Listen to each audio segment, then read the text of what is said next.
La lagune. Autrefois, ce paysage aquatique attrayant de l'arc de l'Adriatique servait de refuge à de nombreux continentaux. Les eaux peu profondes et poissonneuses protégeaient grâce à ces nombreuses îles la population des invasions des Huns et des Lombards. C'est ainsi que les Vénitiens peuplèrent ce sol pauvre il y a 1500 ans.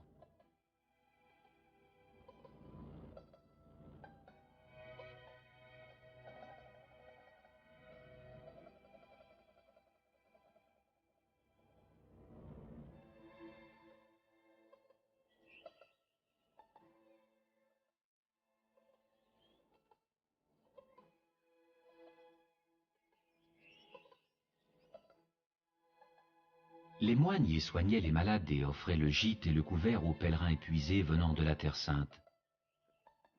Aujourd'hui, la plupart de ces îles sont retombées dans la tranquillité et la solitude.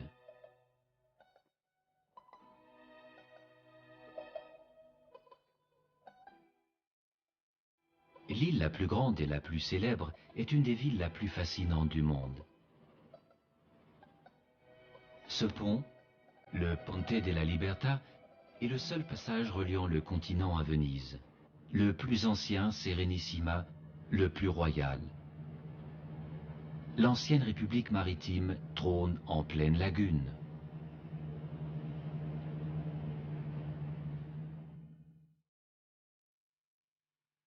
Celui qui explore la ville dans la mer tombe sur 1000 ans d'histoire triomphale. La promenade visuelle à travers Venise mène vers ses 6 quartiers, vers quelques îles de la lagune, invite au carnaval et à une excursion en gondole. Napoléon nomma la première station le salon le plus élégant d'Europe. Son emblème est le lion ailé, symbole de l'évangéliste Marc. Bienvenue sur la Piazza San Marco, la très célèbre place Saint-Marc. Au temps du duché de Venise, la place était un centre politique et religieux. Aujourd'hui, la Piazza San Marco est le rendez-vous des touristes du monde entier et, entre pigeons et musique, un rendez-vous pour les amoureux.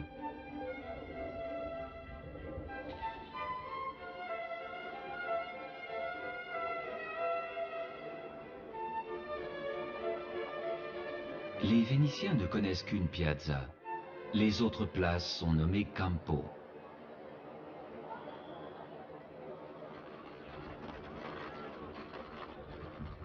Des procuraties sans fin ornent la place qui, dès le XVIe siècle, fut le siège central des fonctionnaires responsables des travaux publics.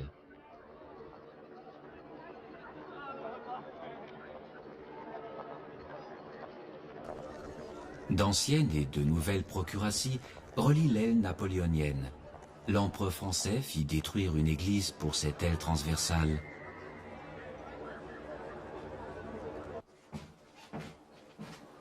Une aura des temps passés entoure les restaurants historiques sous les arcades. Ici, le café-restaurant Quadri. Le mobilier et les prix y sont d'or. La vue sur la place Saint-Marc est gratuite. En face, le café Florian, le plus ancien salon de thé d'Italie, ouvrit en 1720. Il fut dès lors fréquenté par un public varié et illustre. Entre peluches, miroirs et tableaux, méditèrent Goethe, Mark Twain et Marcel Proust. Ici furent échangés des intérêts financiers et des déclarations d'amour. L'atmosphère nostalgique justifie le prix élevé d'un café. On est tout simplement au Florian. En été, un orchestre y donne des concerts.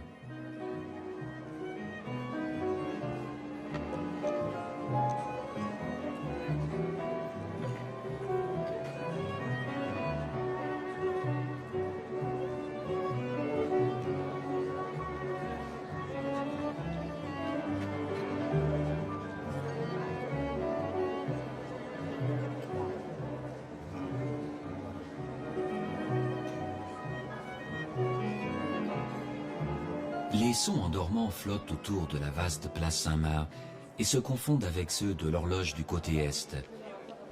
2 noirs de bronze sonnent à chaque heure juste la grande cloche.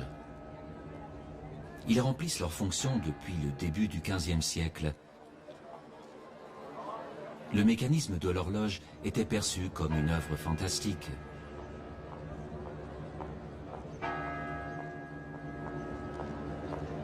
Haut de 100 mètres, le clocher San Marco est le plus haut bâtiment de Venise. À ses côtés, l'impressionnante et fabuleuse basilique, une composition unique faite de dalles de marbre, de colonnes et de mosaïques. La première église Saint-Marc fut inaugurée en 832. Sa création repose sur un vol. Des commerçants vénitiens dérobèrent à Alexandrie les ossements d'un évangéliste et, à l'aide d'une ruse, leur firent passer la frontière en fraude, dans un fût rempli de viande de porc que les musulmans ne doivent pas toucher.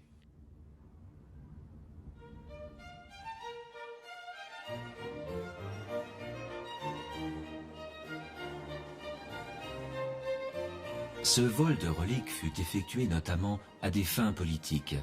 Saint-Marc devait renforcer la position de Venise en tant que puissance étatique et prouver la force des doges, ceci surtout devant la Rome pontificale.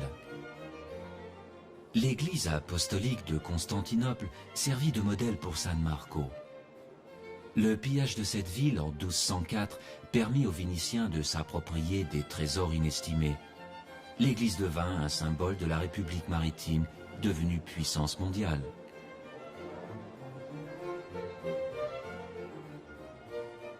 Les célèbres chevaux de bronze antique faisaient part des objets précieux dérobés.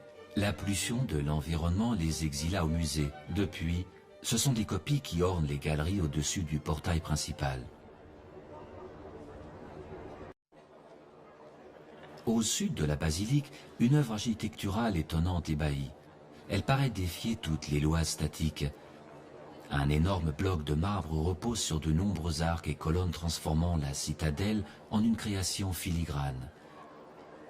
Il est rare que cette pierre simple prenne une forme si harmonieuse. Il est question du Palais des Doges, le seul centre du gouvernement de la Sérénissima. Ce bâtiment de représentation obtint son aspect actuel du XIVe siècle. Le premier palais des Doges, bâti en 814, était une citadelle de bois plus agressive.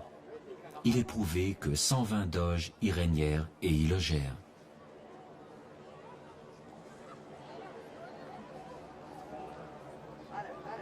Quatre Noirs voulurent s'emparer du trésor de San Marco et se donnèrent la mort par trop de cupidité. Que serait une ville sans ses légendes? À côté des statues en pierre couleur pourpre, on entre par un arc de portail gothique dans la cour intérieure du palais.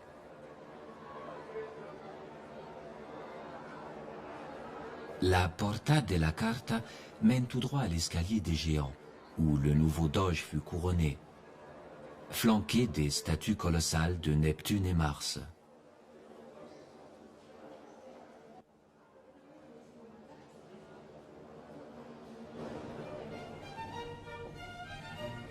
L'appellation doge est, en dialecte de Venise, le mot italien duce, en d'autres termes, un duc ou un guide. Au début, le doge avait un pouvoir énorme, mais au XIVe siècle, il devint de plus en plus une figure de représentation. Un esclave conquis avec honneur de la République, disait le poète Pétrarque.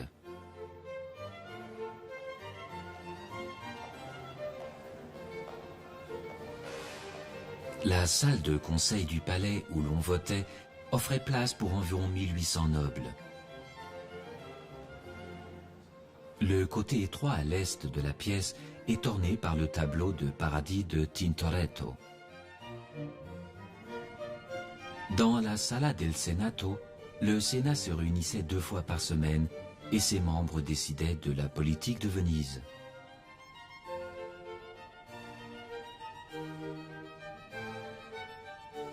Le plafond en bois hardi de la salle du Sénat montre des références baroques. Les peintures du plafond proviennent de l'atelier de Tintoretto.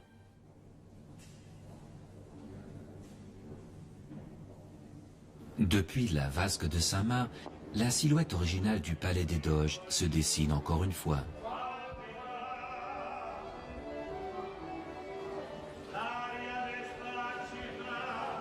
Un motif de photo prisé reste la liaison entre le palais et l'ancienne prison d'État.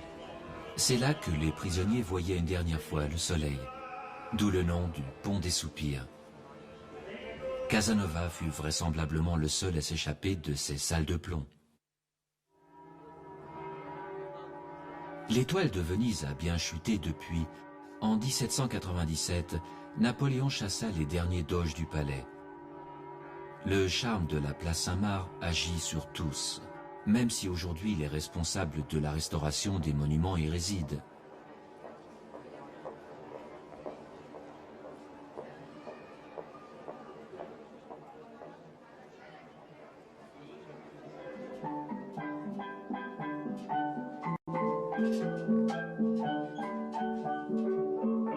Venise se nourrit de la lueur de son beau passé ne vivant que pour la fête.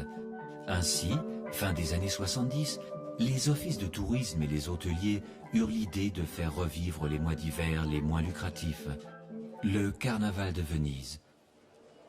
Une tradition oubliée vieille de 200 ans fut ressuscitée.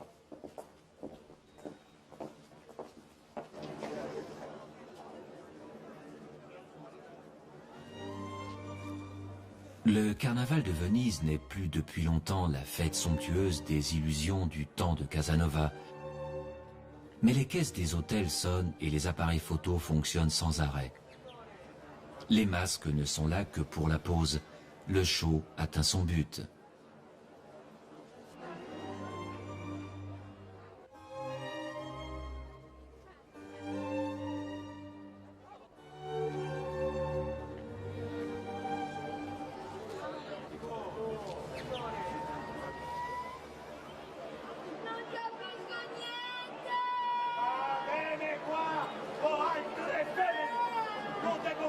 À partir de la Renaissance, le costume devint le deuxième visage des Vénitiens. Le masque cachait les différences sociales. Plus tard, Napoléon sévère, garant des mœurs, interdit les comportements fous et la commedia dell'arte. Aujourd'hui, les jeux et les rires sont autorisés. Et quand les plus jeunes en ont assez de la foule agitée, les plus âgés continuent à s'amuser.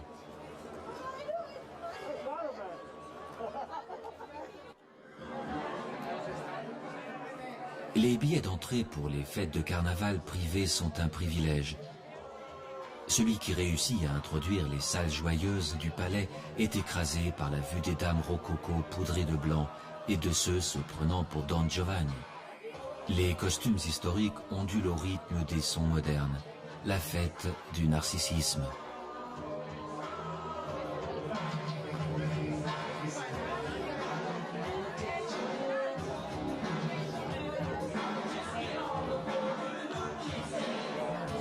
Changement de décor, des bouts décolletés à l'architecture parfaite. En bateau, on se retrouve à 2 pas de l'île San Giorgio Maggiore et de la Giudecca. Nous visitons 2 églises de l'architecte Andrea Palladio. Un marbre blanc d'Istrie brille au soleil. Le campanile et un cloître entourent la coupole de l'église de Palladio, San Giorgio Maggiore. La sculpture sur le toit paraît bénir les bateaux qui traversent le canal Giudecca. Des moines bénédictins ordonnèrent à Palladio en 1565 de construire leur église. L'intérieur baigné de lumière impressionne par son architecture sévère inspirée de l'Antiquité. 2 œuvres tardives de Tintoretto ornent le maître-autel, le miracle de l'esclave. Palladio, précurseur du classicisme, ne vit pas la fin des travaux. Il décéda en 1580. 30 ans plus tard, l'église fut inaugurée.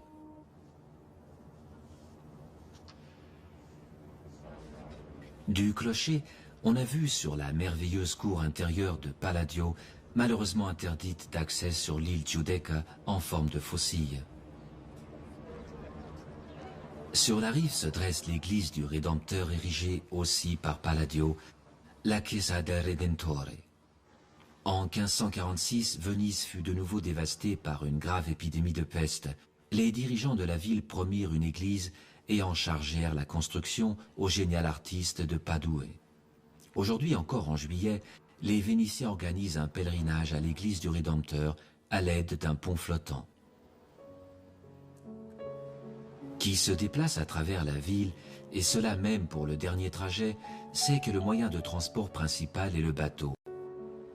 En plus de la plus grande voie navigable, le Canale Grande, Venise est un labyrinthe fait de nombreux canaux et de ruelles étroites. La vie quotidienne se déroule sur l'eau.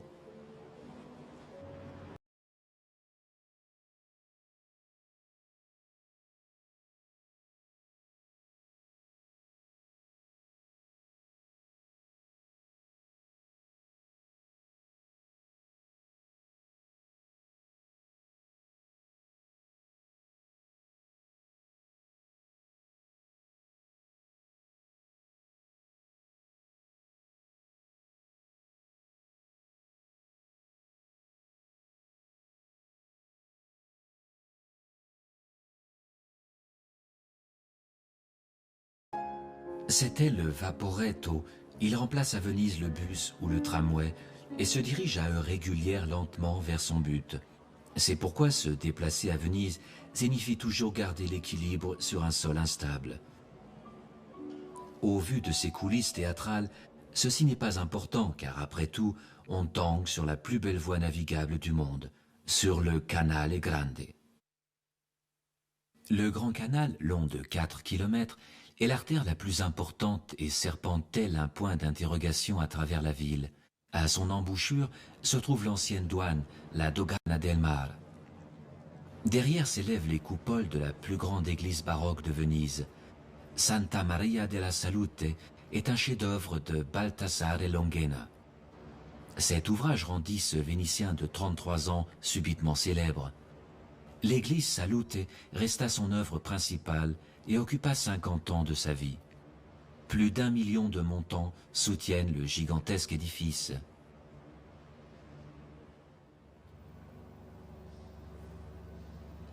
Il y eut une nouvelle épidémie de peste qui incita le Sénat à ordonner la construction de l'église. L'église devait apporter à la ville la santé, salute. L'intérieur octogonal est parfaitement mis en scène. Il dirige le regard vers le maître-autel sur l'icône byzantine de Marie.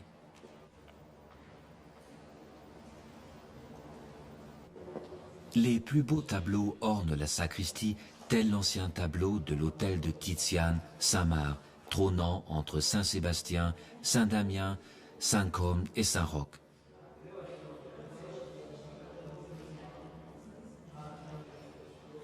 De son contemporain Tintoretto nous provient les Noces Cana de 1561, riches en détails et en grand format.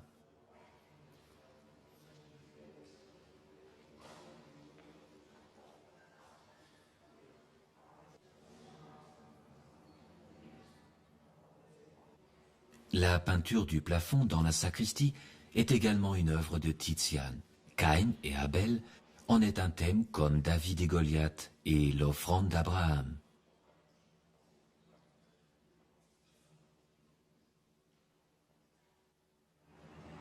Une vue panoramique vers l'église Salute ouvre l'excursion sur le Canale Grande.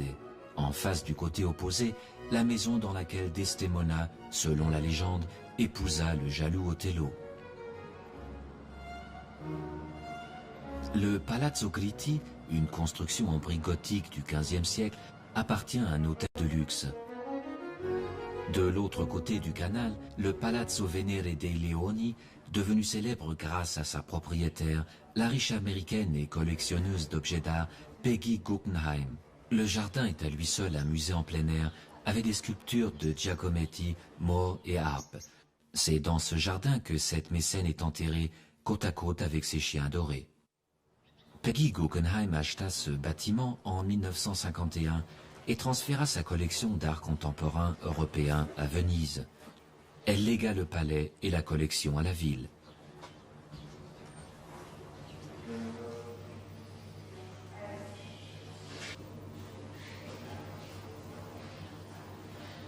Les artistes les plus importants de l'école moderne sont représentés dans la galerie. Max Ernst, avec lequel Peggy Guggenheim était mariée, Picasso et Vassili Kandinsky.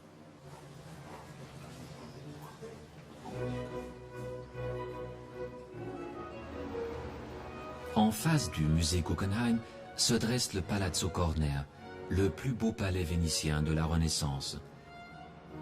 L'architecte et sculpteur florentin Sansovino fit ériger ce chef-d'œuvre au XVIe siècle.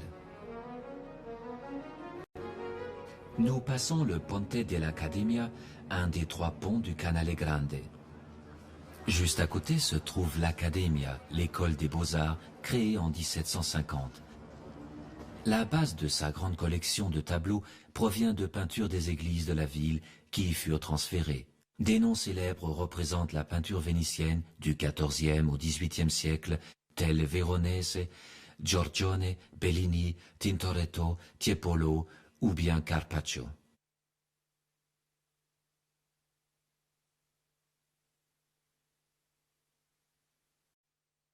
Une œuvre du peintre védutiste le plus connu au XVIIIe siècle, une vue du Canale Grande de Canaletto conduit à l'approche Carrezzonico.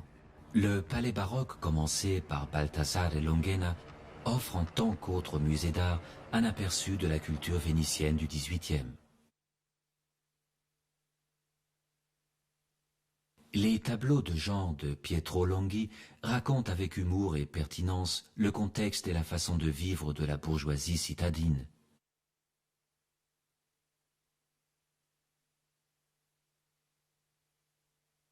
Les œuvres de Tiepolo au Carrezzonico montrent des personnages de la commedia dell'arte tels l'amoureuse Pulcinella. De l'art également au Palazzo Grassi, le palais acheté par le groupe automobile Fiat est aujourd'hui un lieu d'exposition renommé. Les palais Foscari et Giustiniano, derrière les splendides coulisses gothiques, étudient maintenant des élèves de certains instituts de l'université.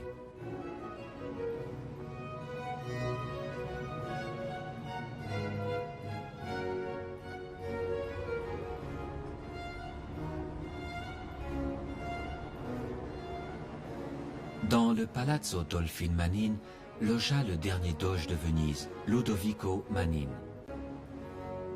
Nous atteignons le pont Rialto, le plus vieux passage du Canale Grande datant du XVIe siècle.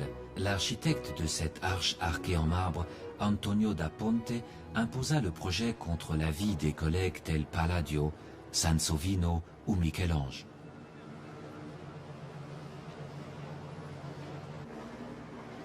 Sur le pont Rialto, avec ses petits magasins de souvenirs et de bijoux, on sent déjà la proximité du marché. Il n'y a qu'à suivre les odeurs à travers la foule. Et on y arrive soudain et rencontre le bossu qui, patiemment, porte les marches de pierre du haut desquelles les publications étaient lues.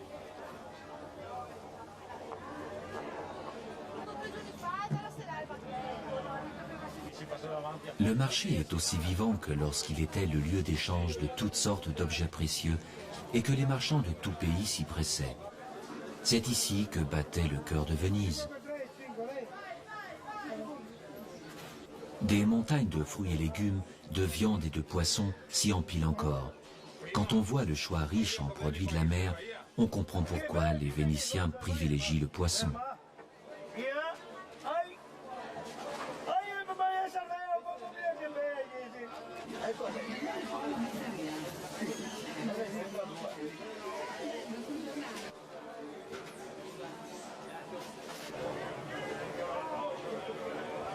La gondole nous conduit des pratiques commerciales farouches des poissonniers aux anciennes succursales commerciales allemandes en suivant le Canale Grande. Le Fondaco dei Dideschi fut créé au XIIIe siècle et est aujourd'hui la poste centrale de Venise.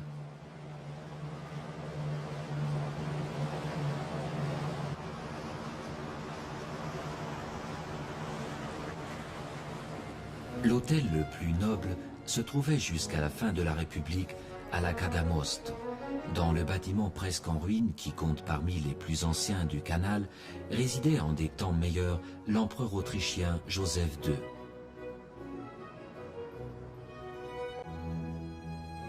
Le Palazzo Pesaro de l'architecte Longhena fut construit en un demi-siècle. Il accueille les musées très visités d'art moderne et oriental.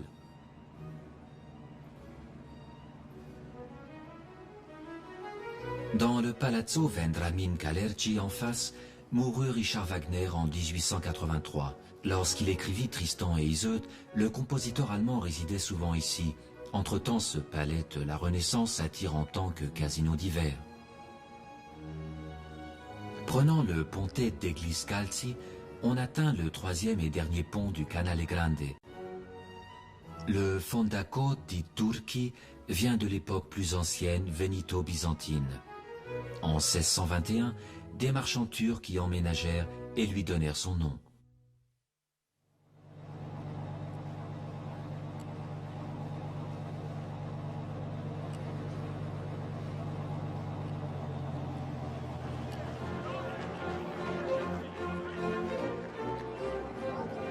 Pendant quelques heures, la splendeur d'autrefois y revient. Le 1er septembre débute la Regata Storica, riche en couleurs.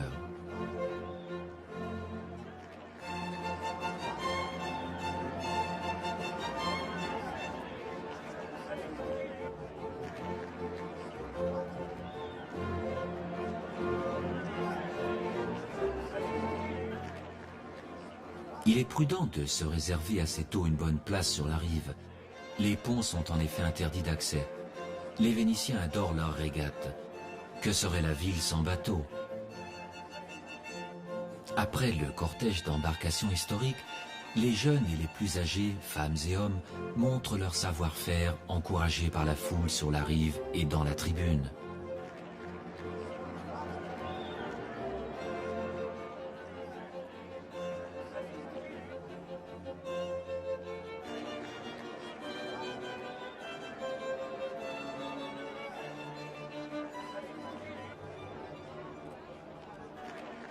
Le spectacle est terminé. On revient à l'ordre du jour, dans le quartier de San Marco à l'est du pont Rialto aussi.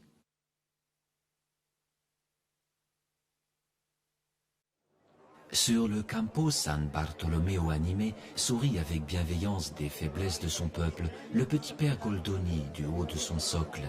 Le grand écrivain de comédie du XVIIIe siècle critiquait avec tendresse la vie quotidienne de Venise. Une représentation au Teatro Goldoni ne doit pas manquer au programme. De bonnes connaissances de l'italien ne sont pas nécessaires grâce aux mimiques et aux gestes. Les événements sur la scène se poursuivent dans les ruelles et sur les places de la ville.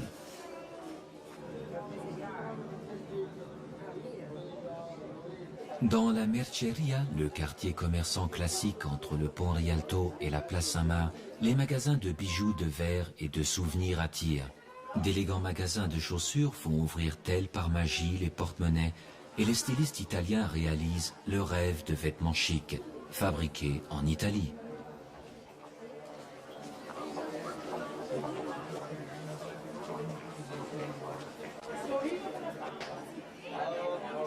Et pour se reposer de ce lèche-vitrine, il y a un bar à tous les coins de rue. Cette institution typique en Italie n'a rien à voir avec la vie nocturne. On y trouve pizza, sandwich, espresso, cappuccino, limonade fraîche.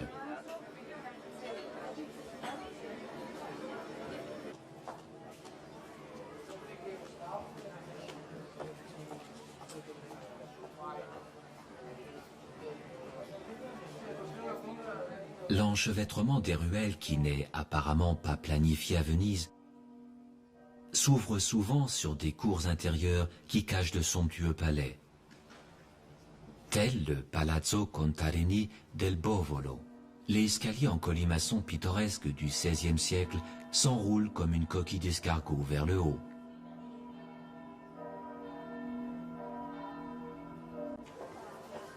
Ce n'est qu'avec de la chance que l'on obtient des places pour l'opéra La Fenice. C'est le plus vieux théâtre de Venise. Toutes les représentations ne sont pas aussi célèbres que le Rigoletto de Verdi ou la Traviata, mais aller au Fenice est un événement social.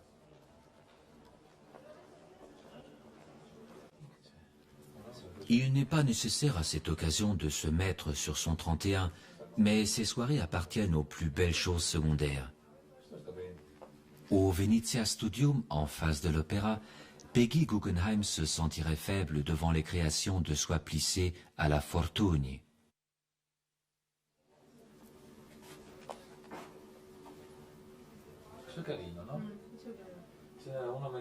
Le Vénitien Lino Lando expérimenta pendant des années pour dévoiler le secret des tissus de Mariano Fortuny. Ce styliste espagnol avait habillé les riches dames de Venise de doux tissus au tournant du siècle.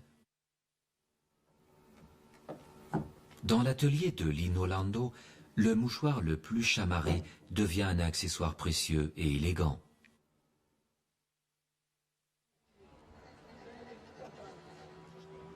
Sur le Campo di San Stefano, une boutique présente des modernités d'un autre genre. Originaux sont les mannequins aux têtes de doge. L'histoire de la ville est même présente dans la course aux clients. Au milieu de la place San Stefano se dresse la statue de l'écrivain italien Niccolò Tommaseo, souvent assiégé par enfants et pigeons. Un des derniers grands chefs d'armée de Venise, le doge Francesco Morosini, habitait ici au XVIIe siècle le palais du même nom.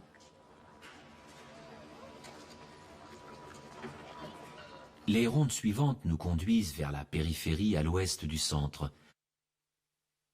Les quartiers idylliques d'Orsoduro, San Paolo et Canareggio rapprochent les visiteurs de la Venise des Vénitiens.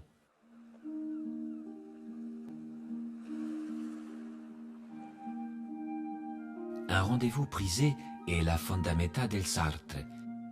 La voie sur berge du canal Giudecca est un lieu les plus ensoleillés à Venise, toute faite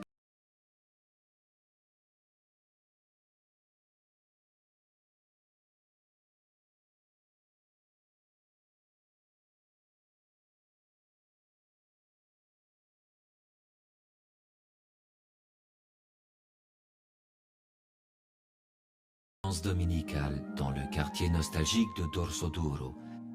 Ici se retrouvent les ouvriers et les étudiants. Quelques magasins sont ouverts. Après la messe, on se rassemble autour d'un verre de vin blanc pour discuter.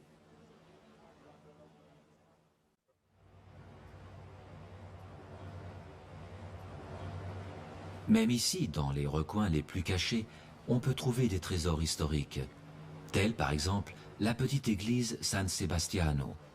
Le peintre Paolo Veronese en créa tout l'aménagement intérieur et enterré dans son œuvre entière. Cette peinture de Veronese est exposée aujourd'hui à l'Accademia. L'intérieur de l'église justifie la célébrité de Veronese. Pour protéger son œuvre, San Sebastiano reste presque toujours fermé.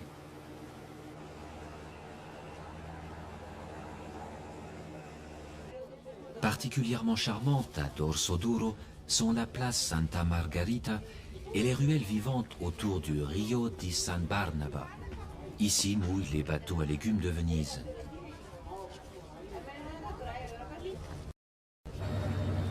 On entend les marteaux et les scies d'un des derniers chantiers de gondoles. Sur l'Evocator Schiero, San Trovaso, des bateaux minces et noirs attendent côte à côte d'être réparés. Grâce aux touristes, la gondole jouit d'une grande popularité. Les maîtres d'œuvre craignent de manquer de jeunes ouvriers compétents. Un très vieux métier menace de s'éteindre.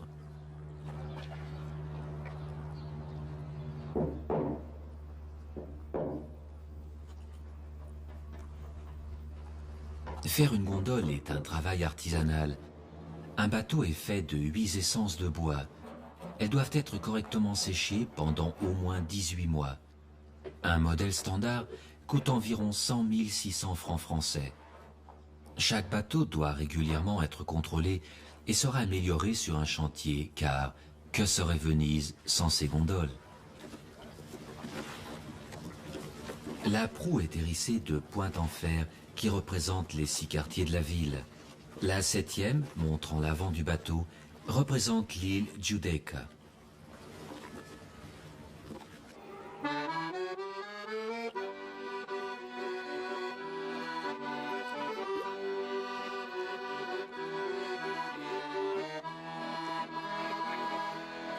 La gondole gagne par son asymétrie en vitesse et en manœuvrabilité.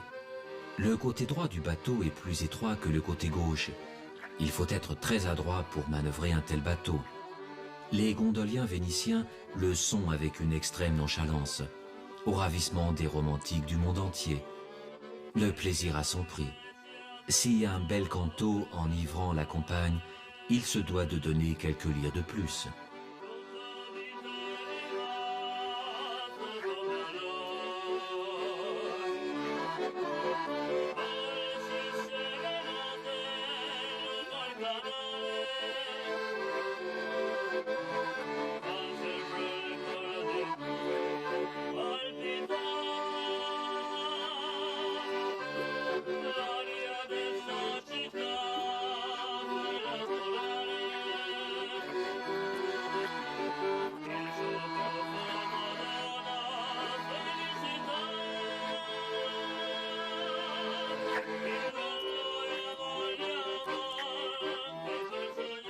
Les minces emblèmes de la ville existent depuis plus de 1000 ans. Des lois de luxe du XVIe siècle les condamnèrent à porter le deuil en noir. Jusque-là, elles étaient riches en couleurs et ornées précieusement, avec de l'or, du brocat et du velours.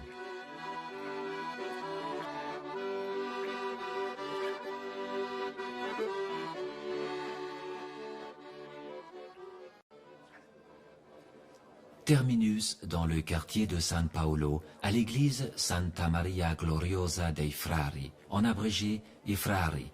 Des moines franciscains la firent construire. C'est ainsi qu'apparut un exemple typique d'église d'ordre mendiant gothique. Les doges et les généraux en chef sont enterrés dans l'église Frari. C'est ici aussi que le peintre Titian repose en paix. Il mourut en 1576 probablement de la peste. À cause du danger toujours menaçant de la peste à Venise, une confrérie fut créée en 1478 à proximité de l'église Frari. Les religieux de l'ordre Saint-Roch, le protecteur des malades touchés par une épidémie, s'occupèrent des soins et des obsèques des nécessiteux. Cette prétendue école, Scuola di San Rocco, qui se trouve à côté de l'église du même nom, compte parmi les plus beaux musées italiens. On peut y admirer de nombreux tableaux de Tintoretto. La communauté des écoles fut incitée par les religieux. Des bourgeois vénitiens, face aux familles patriciennes puissantes sans influence politique, se regroupèrent également. Jean était le patron de la Scuola Grande di San Giovanni Evangelista. On laissa les peintres les plus renommés de la ville embellir les salles de réunion comme pour soigner une certaine image. À la Scuola di San Giovanni Evangelista, Vittore Carpaccio et Gentile Bellini en obtinrent la commande. Les deux artistes de la première Renaissance créèrent un cycle de tableaux avec les miracles des reliques de la croix que l'on peut admirer à l'Accademia.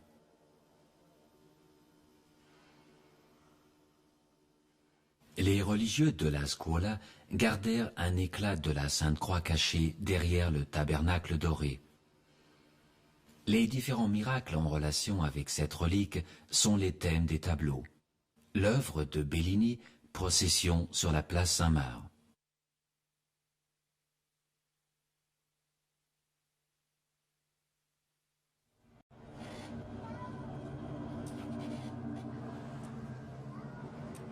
Dans le quartier nord-ouest Canareggio, le Rio della Misericordia conduit vers une zone d'habitation particulière.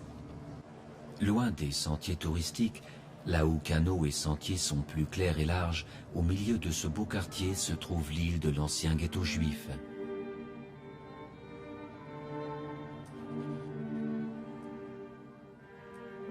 Nulle part ailleurs dans la ville n'ont les maisons autant d'étages. Lorsqu'au XVIe siècle ce lieu de la communauté juive devint trop étroit, les bâtiments s'élevèrent vers le ciel.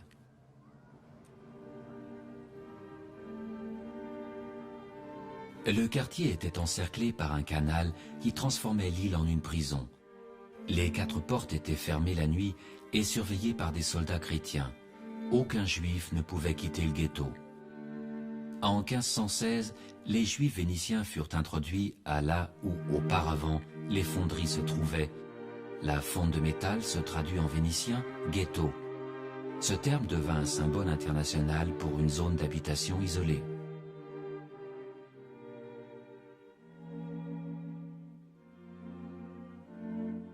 Au milieu du XVIe siècle, 5000 personnes y travaillaient. La ville encaissait des impôts élevés qui conduirent les Juifs à la faillite.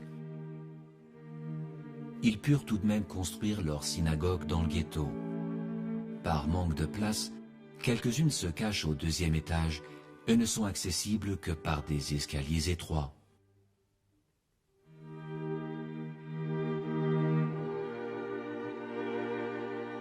Derrière leur aspect extérieur discret, leur intérieur somptueux surprenne. On peut en visiter 3, de même pour le musée d'histoire juive.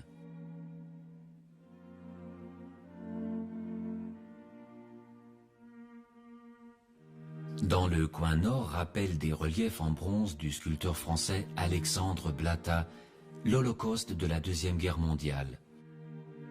200 Juifs vénitiens furent déportés et exécutés.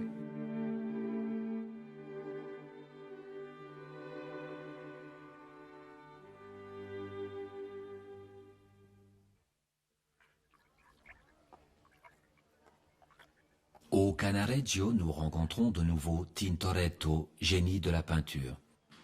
Le Vénitien vivait dans cette maison badigeonnée en rouge avec sa grande famille jusqu'à sa mort en 1594. Sa femme, Faustina, lui donna 2 fils et 5 filles. 3 des enfants suivirent la trace de leur père célèbre.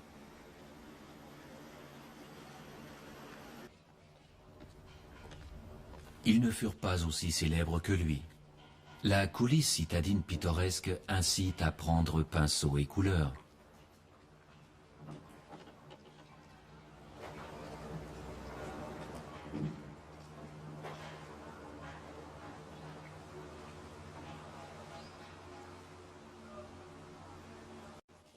Une jolie place où l'on peut se détendre est le Campo dei Gesuiti. En ce lieu se dresse un bâtiment sacral monumental, l'église des Jésuites commencée en 1714. À l'intérieur se trouvent des tableaux d'autel de Tiziane et Tintoretto. La façade baroque riche en décoration est également admirable avec ses colonnes colossales et ses statues. Elle est un exemple typique de l'architecture juive. L'église des Jésuites est proche par la voie sur berge au nord de la ville. Les fleurs des magasins de la Fondamento Nuove font la plupart du temps le chemin vers San Michele. L'île cimetière de Venise apparaît en face, entourée de murs de briques rouges et de cyprès sombres.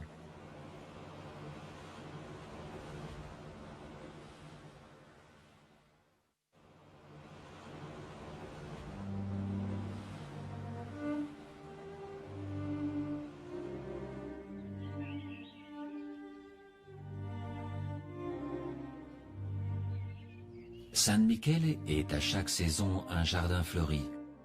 Les tombes sont entretenues avec soin, le repos éternel est limité à 12 ans. Après cela, les dépouilles sont transférées dans les tombes communes. Dans la ville comme dans le cimetière du XIXe siècle, la place manque.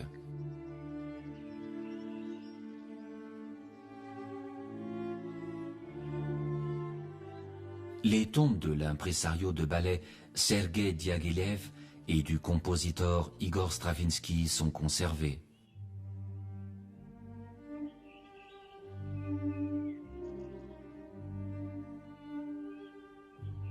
Dans la partie protestante du cimetière repose l'écrivain américain Ezra Pound. Au temps de la Contre-Réforme, vivait ici le moine Paolo Sarpi, qui défendait la Venise ouverte au monde contre le pape. Sa citation devint célèbre « Je ne mens jamais, mais je ne dis pas à tous la vérité ».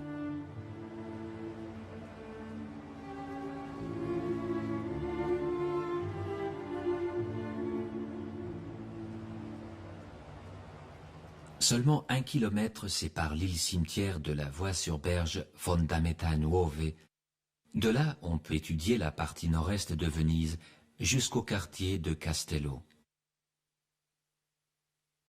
Au Rio dei Mendicanti, la façade Renaissance de la Scuola Grande di San Marco séduit. Par contraste s'ajoute la façade principale de San Sanipolo. L'abréviation populaire de Giovanni et Paolo. Ce bâtiment sacral de Venise fait plus de 100 mètres de long. L'église des Dominicains représente un panthéon des dirigeants politiques. 27 doges furent inhumés entre le XIIIe et le XVIIIe siècle dans ces salles sacrées. Les prières des moines devaient les aider à trouver le repos. Ainsi, offre l'église un aperçu des tombes vénitiennes, du gothique primitif au baroque finissant. Le monument dédié au doge Pietro Moncenigo montre par exemple le chef d'État une première fois en héros, trônant au-dessus de son cercueil. Les doges décédés précédemment furent représentés couchés.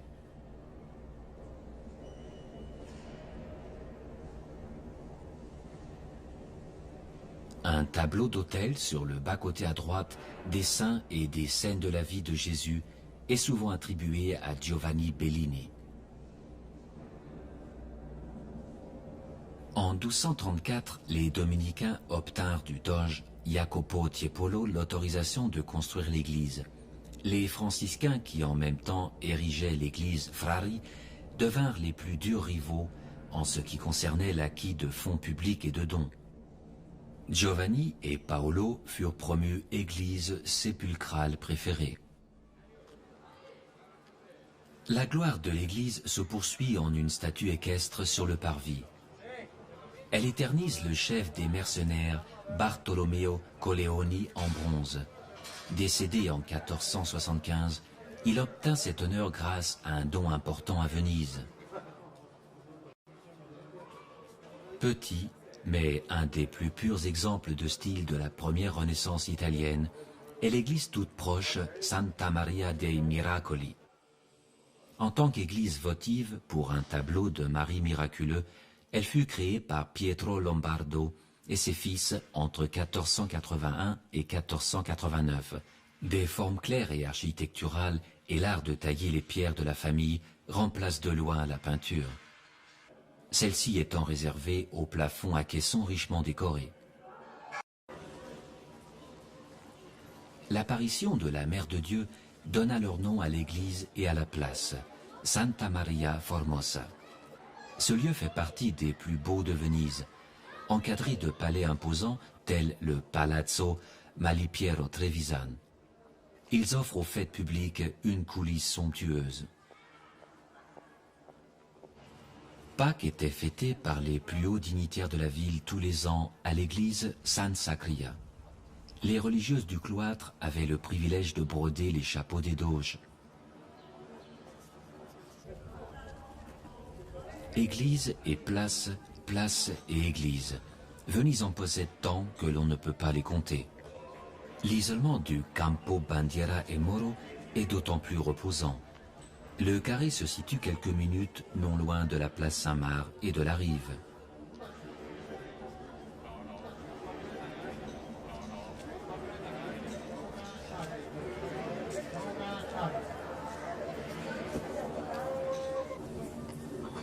Le son aigu du signal du bateau témoigne de la rive toujours bondée, la Riva degli Schiavoni. La voie sur berge à l'est offre en promenade estimée autour de la vasque de Saint-Marc. Les nobles palais sur le quai furent transformés en auberges nobles chères. Là où aujourd'hui les bateaux-bus font leur ronde, des navires de guerre étaient mis à l'eau au XIIe siècle. C'est ici que commence l'Arsenal, un des plus gros complexes industriels d'Europe. Près de 16 000 ouvriers montèrent des galères qui menèrent les croisés de Venise vers des pays lointains.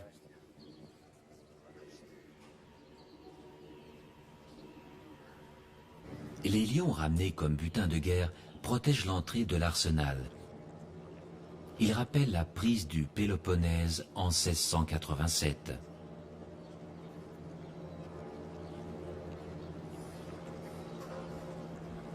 L'arsenal fortifié s'étend jusqu'à une petite île à l'est. Ce petit lieu idyllique, avec l'église San Pietro à Castello, était déjà un évêché en 775. Ce bâtiment sacral fut longtemps cathédrale de Venise. En 1807, San Pietro dut laisser ce titre à la basilique Saint-Marc.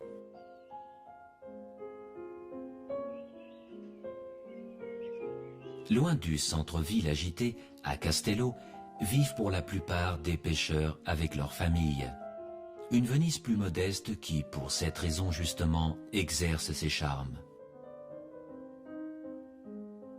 Jusqu'à midi, une activité débordante règne autour de la Via Garibaldi.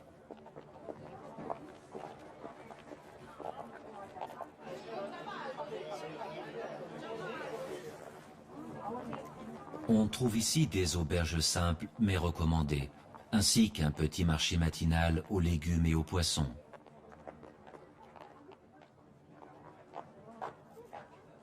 La Via Garibaldi est un canal remblayé, c'est-à-dire un Rio Terra, qui prend fin à la vasque de Saint-Marc, point d'arrivée de notre route vers la lagune. Nous visitons le long et étroit Lido. Il protège Venise de la mer et les îles Murano, Burano et Torcello au nord de la lagune. Le Lido mondain attire en été des milliers de curistes. Autrefois, les riches patriciens et leurs familles se laissèrent construire des villas d'été. Le Lido connut son heure de gloire dans les années 20. Aujourd'hui, son nom est utilisé communément pour désigner une plage.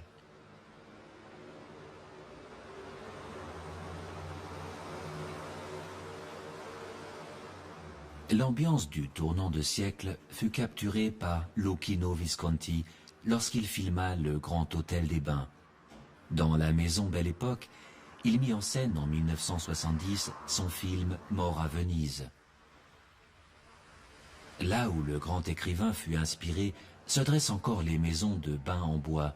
Ses protagonistes reviennent à la vie.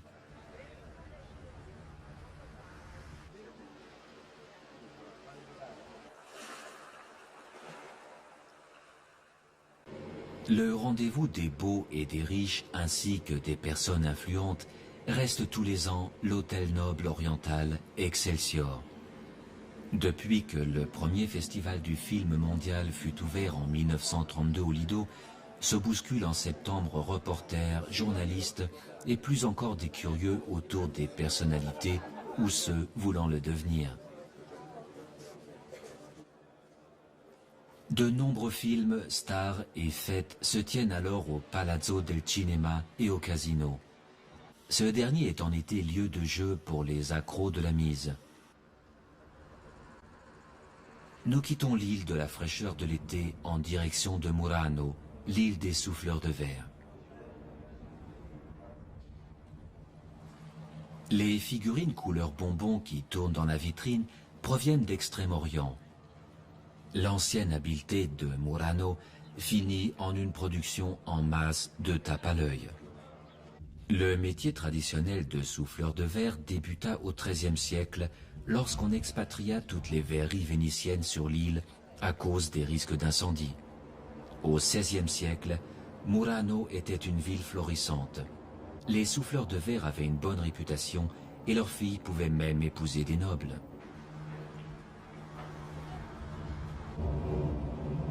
Il est possible d'observer ces derniers artistes pendant leur travail. La visite d'une verrerie n'oblige pas à l'achat.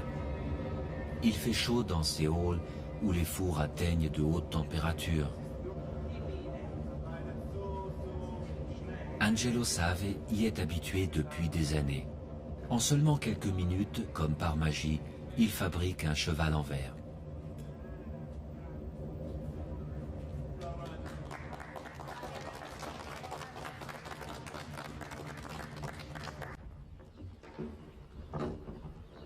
De la tranquillité reposante de Murano, nous nous dirigeons vers la prochaine île. Elle fut rendue célèbre par une autre sorte d'artisanat. Jusqu'au XIXe siècle, Les broderies de dentelle, tout comme le verre de Murano, étaient des objets précieux.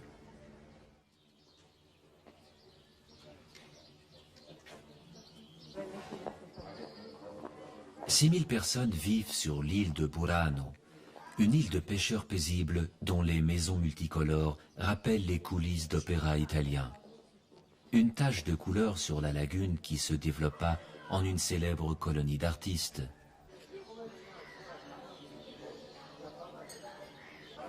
Les ouvrages au crochet bon marché des magasins de Burano sont de Hong Kong. L'art réel de la dentelle montre les Buranésiennes au musée Merletti. À la lumière du jour, elles sont imbattables dans ce domaine. Cela explique le prix élevé de ces broderies fines.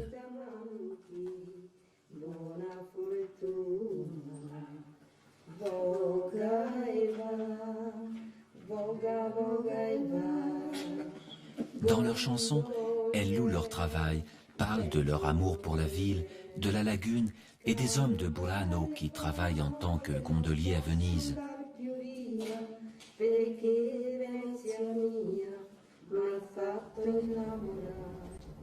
Le bateau-bus nous ramène aux origines de la ville de Saint-Marc, vers une île qui se nomme Mer de Venise, avec raison. Son nom est Torcello et une étendue déserte accueille le visiteur. Quand le soleil d'hiver apparaît enfin à travers le brouillard, un chemin étroit indique le centre de l'île. Entre le 5e et le 7e siècle, Torcello était un refuge pour les expatriés des barbares. L'île fut bientôt une ville commerçante florissante et un évêché. 2 bâtisses sacrales sont témoins de cet apogée. L'église romane Santa Fosca et du début du christianisme Santa Maria Assunta. La cathédrale bâtie en 640 obtint au XIe siècle son aspect actuel. Une mère de Dieu, vêtue de bleu, couronne le sanctuaire. Ses pleurs semblent déplorer le destin de Torcello. En face d'elle, une suite d'images en mosaïque faites avec art, le dernier jugement. Un musée archéologique recouvre des trésors de l'unique centre de la lagune.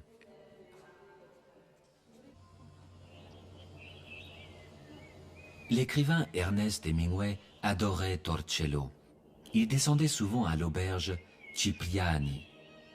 Des maisons abandonnées avec le lion de Saint-Marc rappellent l'histoire de Venise.